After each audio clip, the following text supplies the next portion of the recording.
Ha bo'ldi aka, choyxona bo'lsa choyxonada aka, nima farqi bor? Ha bu. Qalis, hozir aka telefon qo'raman, tanishib ko'rib qoldim. Aha, davay. Qalisiz, nima gap o'zida?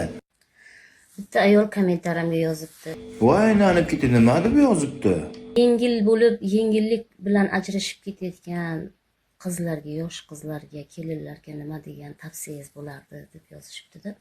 Ha yo'g'i, bo'xtdan quruq qolgandek sizdan so'raganichi, psixologda yasaolmadingizmi o'zingizdan ish qilib? Nima dedingiz? Ha?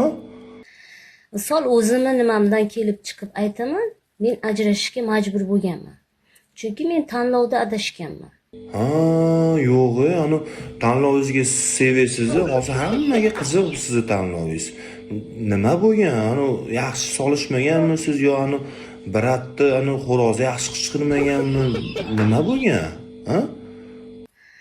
Hozir bu yerda nima uchun ajrashganman gapirib bera olmayman. Vaqt yetmaydi. Ha, tushunarli, yoshlarga motivation gaplaringiz yo'qmi? Ha? Ba'zi bir yomon ko'rsa ham aytaman, qizlar, ayollar ba'zi bir sabrsiz bo'lib ketyapti qizlarimiz, yengil bo'lib ketyapti. Bolalarga ham tegishli. Yo'g'i, shunaqa deng, menga qaragi, o'zi opani hayotiga kirayotibdi. O'zidan psixolog yasaganichi, endi molda yoqib eshituvchi bir gap bo'lar.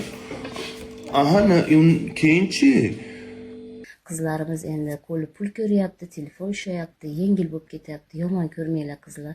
Lekin boshdan o'tgan tabib gapiradi. Yomonmi, yaxshimi bitta er kerak. Конечно kerak, aylanib ketdi. Somsani chiritmaysiz-ku, yeb millatga yog'lab turish kerak uni vaqtida.